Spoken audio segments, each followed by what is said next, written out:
It's time for Around the Ozarks News, brought to you by the Springfield-Greene County Park Board, Blue Current, and Thompson Sales. Here are your hosts, Ethan and Sarah Foreheads. Good morning to you on Tuesday. Hope you're having a good week. And we are, maybe it's the first day of the week for some folks, first day of the work week at least.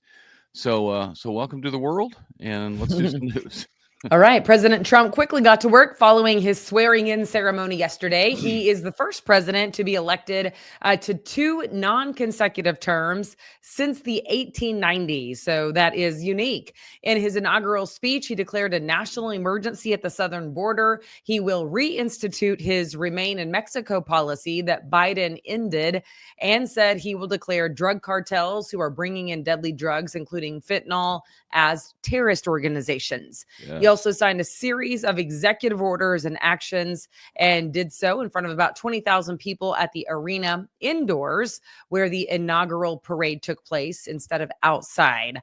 Everything was inside as the swearing in for the first time in 40 years because of those dangerously cold temperatures. We have them here too. I think the feels like this morning was -3 degrees. So watch out for that. Yeah. So because of the change in plans and a much smaller space, Missouri State's Pride Band, as we told you, was not able to perform as previously scheduled. They were headed home. The band left early yesterday morning to drive back to Springfield, should be arriving early this morning. Yeah, what a bummer for them that they were all scheduled to play in that inaugural parade, and then, man, the weather. Yeah, they did have inside. some bands inside the Capital One Arena, but a much smaller band and smaller crowds. Yeah, it was a much smaller parade as well. Or because parade, they I just should kind say. of Yeah, went not in a crowd. circle around the floor of the arena. I saw 2 or 3 bands, but yeah, you can't have many more than that because it would be loud in there, I'd imagine.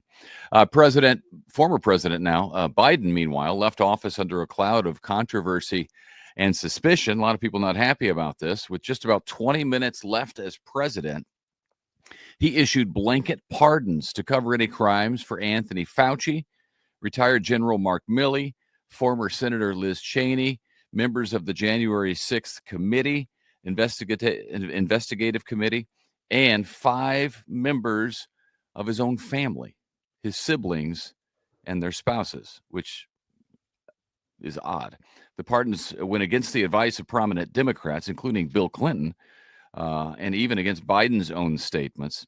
As he was taking office in 2021, Biden said issuing preemptive pardons concerned him about the precedent it sets and how the world would look at the nation of laws and justice. But that is what he did in his final act, even though no one he pardoned was being investigated, which is the odd part to me. Yeah, very strange.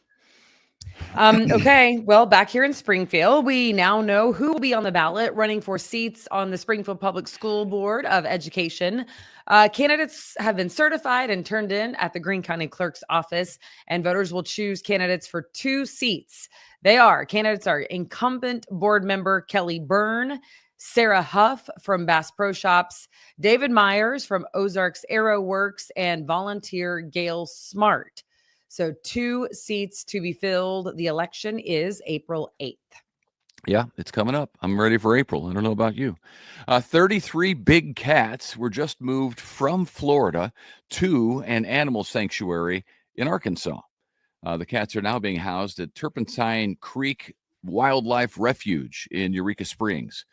They came from Big Cat Rescue in Tampa, Florida, which may sound familiar to you if you watch Tiger King on Netflix. And during COVID, I think everybody watched Tiger King on Netflix. So you'll remember the Big Cat Rescue, and you're going to remember these names as well, because that's the facility owned by, wait for it, Howard and Carol Baskins. Yeah. And they just sold the land there in Florida for almost $20 million. So it will no longer be a big cat rescue. Carol Baskins. Jury in Florida, meanwhile, found CNN libel of defamation. The U.S. Navy veteran, a U.S. Navy veteran, sued CNN, claiming a story they did in 2021 destroyed his business by showing his face on screen in a story, claiming that some people were they called it a black market, that they were charging a very high price to smuggle out desperate Afghans after the Taliban took over Afghanistan. The trial featured messages from the reporter who said profane and very negative things about the Navy veteran as the story was going on. The veteran won $5 million in compensatory damages and an undisclosed amount in punitive damages. Wow. Okay. That doesn't happen often for news organizations to be found guilty of that. Yeah, defamation is an interesting proof too. But if anyone is interested, this is kind of an interesting little journalism law for you. Reporters are held to libel, not slander.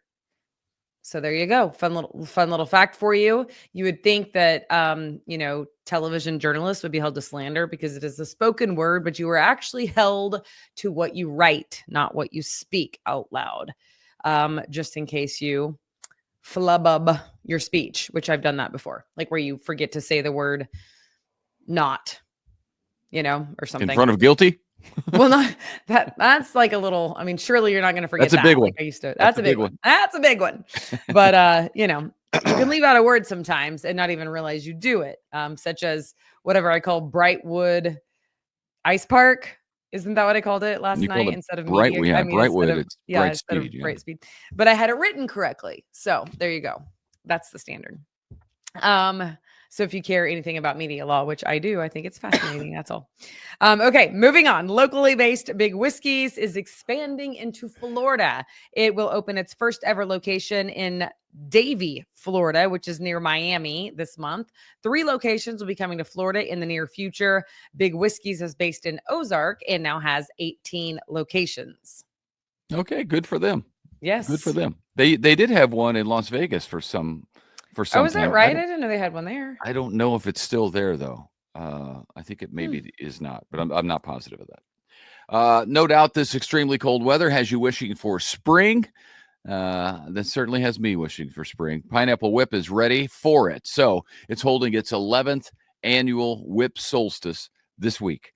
You can get a Pineapple Whip from noon to 10:30 in the p.m. tomorrow through Sunday. Only at the South Campbell location. They do have one at the movie theater downtown as well. That's open year round. But the only other satellite location is the Campbell location. And even better, they're going to turn it into a drive-through so you don't have to get out of your car in the cold. That is smart because you can eat ice cream, or in this case, like whip, as long as you don't have to stand in the cold. But if you have heated seats, you can do it. Yeah. So. Yep. Okay. Well, all right. Well, thanks for joining us. Happy back to work day for most people. I think a lot of people were off yesterday, but not the case. So enjoy it. Thanks for tuning in, and we will see you back here tomorrow morning. Yep. Indeed, we will. See you.